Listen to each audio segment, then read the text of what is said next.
ಪುರಸಭೆ ಸ್ಥಾಯಿ ಸಮಿತಿ ಅಧ್ಯಕ್ಷರ ಕಚೇರಿಯನ್ನು ಉದ್ಘಾಟಿಸಲಾಯಿತು. ಶಾಸಕ ಎಚ್. ಸಿ. ಬಾಲಕೃಷ್ಣ ಮಾತನಾಡಿ, ಸ್ಥಾಯಿ ಸಮಿತಿ ಅಧ್ಯಕ್ಷ ಎಚ್. ಆರ್. ಶಿವಕುಮಾರ್ ಅವರು ಕಾಂಗ್ರೆಸ್ ಪಕ್ಷ ಮತ್ತು ನನಗೆ ಗೌರವ ತರುವ ಕೆಲಸವನ್ನು ಮಾಡುತ್ತಾರೆ. ಕೋಟೆ ಅಭಿವೃದ್ಧಿಗೆ ಟೆಂಡರ್ ಕರೆಯಲಾಗುತ್ತಿದೆ. ಮುಂದಿನ ತಿಂಗಳು ಉಪಮುಖ್ಯಮಂತ್ರಿ ಮತ್ತು ಕಂದಾಯ ಸಚಿವರನ್ನು ಕರೆದುಕೊಂಡು ಬಂದು ಗೌರಮ್ಮನ ಕೆರೆ, ಕೋಟೆ ಅಭಿವೃದ್ಧಿ, ಮಾರುಕಟ್ಟೆ ಕಾಮಗಾರಿ ಚಾಲನೆ ನೀಡಲಾಗುವುದು. ಬಿಜೆಪಿ ಮತ್ತು ಜೆಡಿಎಸ್ ನಮ್ಮ ತಾಲೂಕು ಎಂಬ ಆತ್ಮಗೌರವವಿದ್ದರೆ ಆ ಭಾಗದಲ್ಲಿ ಹೇಮಾವತಿ ಕೇಂದ್ರ ವಿರುದ್ಧ ಹೋರಾಟ ಮಾಡುತ್ತಿರುವುದು ನಿಲ್ಲಿಸಬೇಕು. ಸಚಿವ ಸ್ಥಾನಕ್ಕೆ ನಾನು ಆಕಾಂಕ್ಷಿಯಾಗಿದ್ದೇನೆ ಎಂದು ತಿಳಿಸಿದರು. ಸ್ಥಾಯಿ ಸಮಿತಿ ಅಧ್ಯಕ್ಷ ಎಚ್. ಆರ್. ಶಿವಕುಮಾರ್ ಮಾತನಾಡಿ, ಶಾಸಕ ಎಚ್. ಸಿ. ಬಾಲಕೃಷ್ಣ ಮತ್ತು ಪುರಸಭೆಯ 23 ಸದಸ್ಯರ ಸಹಕಾರದಿಂದ ನಾನು ಸ್ಥಾಯಿ ಸಮಿತಿ ಅಧ್ಯಕ್ಷನಾಗಿದ್ದೇನೆ. ಎಲ್ಲರ ಸಹಕಾರದೊಂದಿಗೆ ಪಟ್ಟಣದ ಜನತೆಗೆ ಮೂಲಭೂತ ಸೌಕರ್ಯಗಳನ್ನು ಒದಗಿಸುವುದು ಮತ್ತು ಪಟ್ಟಣದ ಅಭಿವೃದ್ಧಿ ಕೆಲಸಗಳಿಗೆ ಹೆಚ್ಚಿನ ಒತ್ತು ನೀಡುವ ಕೆಲಸ ಮಾಡುತ್ತೇನೆ ಎಂದು ತಿಳಿಸಿದರು.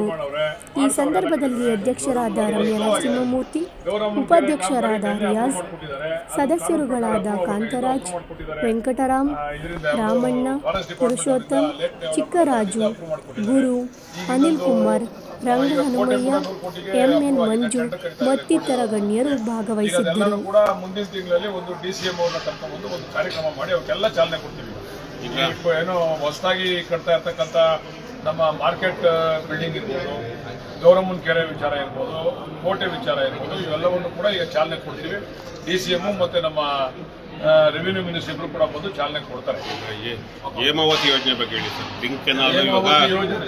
ಲಿಂಕ್ ಕೆನಾಲ್ ವಿರುದ್ಧ ಏನು ಹೋರಾಟ ಮಾಡಬೇಕು ಅಂತ ಈಗಾಗಲೇ ಕೆನಾಲ್ ಸೂಕ್ಷ್ಮವಾದಂಥ ವಿಚಾರ, ಅದರಿಂದ ನಾವು ಜಾಸ್ತಿ ಮಾತಾಡ್ತಾ ಇಲ್ಲ. ನೋಡೋಣ ಏನೇನು ಅಂತ ಅಬ್ಸರ್ವ್ ಮಾಡ್ತಾ ಇದ್ದೀವಿ. ಬಟ್ ಮಾಡೇ ತೀರ್ತೀವಿ, ಬಿಡೋದಿಲ್ಲ. ಮಾಡ್ಲಿ ಪಾಪ ಬಿಜೆಪಿ ಅವರು JDSನವ್ರಿಗೆ ನಮ್ಮ ತಾಲೂಕಿನಲ್ಲಿ ಏನಾದ್ರು ಕೂಡ ಅವ್ರಿಗೆ ಆತ್ಮ ಗೌರವ ಅಂತಕ್ಕಂಥದ್ದಿದ್ರೆ ಅವರು ನಿಲ್ಲಿಸಬೇಕು. ಅಲ್ಲಿ ಮಾಡ್ತಾ ಇರ್ತಕ್ಕಂಥ ಹೋರಾಟ ಮಾಡ್ತಾ ಇರ್ತಕ್ಕಂಥಲ್ಲ ಬಿಜೆಪಿ ಅವರು ಮತ್ತೆ JDSನವರು, ಕಾಂಗ್ರೆಸ್ನವ್ರು ಯಾರು ಹೋರಾಟ ಮಾಡ್ತಾ ಇಲ್ಲ. ಇದು ನೀರು ಎಲ್ರಿಗೂ ಸೇರ್ತಕ್ಕಂಥದ್ದು. ಅದು ಯಾರೋ ಕೆಲವರ ಸ್ವತ್ತಾಗ್ಲಿಕ್ಕೆ ಸಾಧ್ಯ ಇಲ್ಲ.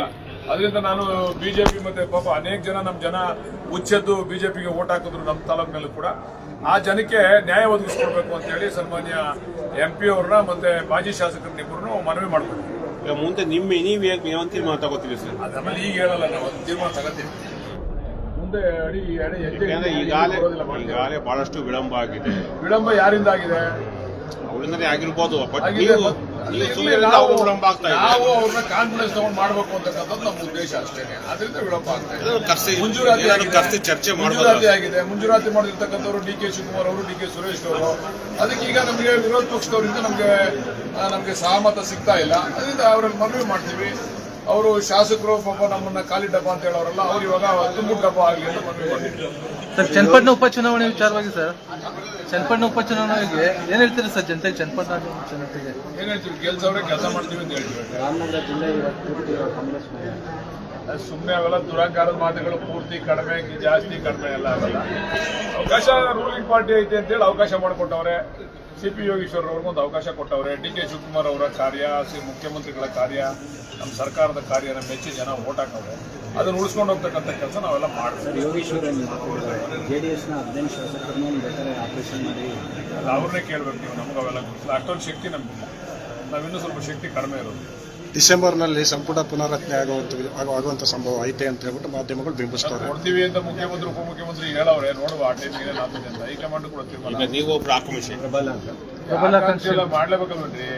ಎಷ್ಟು ದಿವಸ ಅಂದ್ರಿ ಪೊಲೀಸ್ ಕೆಲಸ? ನಮ್ಗಿನ್ನೂ ಪೊಲೀಸ್ನವರಾಗಿದ್ರೆ ಇಷ್ಟೊಂದೆಲ್ಲ ಪ್ರಮೋಷನ್ ಸಿಕ್ಕಿ DYSP ಅವರು 35 ವರ್ಷಕ್ಕೆ ನಮ್ಗಿನ್ನೂ ಪ್ರಮೋಷನ್ ಸಿಕ್ಕಿಲ್ಲ. ಬರೀ ಅಲ್ಲೇ ಇದೀವಿ ನಾವು. ಪ್ರಬಲವಾದ ಪ್ರಬಲವಾಗಿ ಒತ್ತಾಯ ಮಾಡ್ತಾ ಇದ್ದಾರೆ. ಆಗ್ಲೇಬೇಕು, ಒತ್ತಾಯ ಮಾಡಿದ್ರೆ ಆಗ್ಲೇಬೇಕು ಅಂತ ಹೇಳ್ತಾ ಇದ್ದೀನಲ್ಲ. ಒತ್ತಾಯ ಏನಂದ್ರೆ ಆಗ್ಲೇಬೇಕು, ಈ ಬಾರಿ ಆಗ್ಲೇಬೇಕು. ಈಗಾಗಲೇ ಬೇರೆ ಬೇರೆ ಲಾಬಿ ನಡೆಸ್ತಾ ಇದ್ದಾರೆ. ಲಾಬಿ ನಾನೇ ನಡೆಸಬೇಕು. ಗೊತ್ತಿಲ್ವ ಯಾರು ಸೀನಿಯಾರಿಟಿ, ಯಾರು ಕೆಲಸ ಮಾಡೋರೆ, ಏನ್ ಮಾಡೋರೆ. ಮೊನ್ನೆ ಉಪಚುನಾವಣೆಯಲ್ಲಿ ಯಾರ್ಯಾರು ಶಕ್ತಿ ಏನು, ಯಾರ್ಯಾರು ಏನ್ ಕೆಲಸ ಮಾಡೋದಿಲ್ಲ ಗೊತ್ತದಲ್ಲ. ಹೈಕಮಾಂಡ್ ಗಮನ ಬಂದಲ್ಲ. ಯೋಗೇಶ್ವರ್ ಏನೋ ಕೊಡ್ತಾರೆ ಅಂತ ಇರ್ಲಿ. ಅವರು ಆಕಾಂಕ್ಷಿ, ಅವರು ಆಸೆ ಇರಲ್ವ? ಯಾವ ಮನುಷ್ಯನಿಗೆ ಆಸೆ ಇರಲ್ಲ ಮಂತ್ರಿ ಆಗ್ಬೇಕು ಅಂತ? ಅವ್ರಿಗೂ ಆಸೆ ಇದೆ, ನಮಗೂ ಆಸೆ ಇದೆ. ಅದು ಹೈಕಮಾಂಡ್ ತೀರ್ಮಾನ ಮಾಡ್ತಾರೆ. ಸರ್, ಈಗ ಸೋಲೂರು ಹೋಬಳಿ ಮಾಗಡಿ ಸೇರಿಸೋ ವಿಚಾರವಾಗಿ ಏನಾಗಿದೆ ಸರ್? ಖಂಡಿತ ಮಾಗಡಿಲೇ ಇರ್ತದೆ. ಯಾರು ಆತಂಕ ಕೂಡ ಅವಶ್ಯಕತೆ ಇಲ್ಲ. Thank you.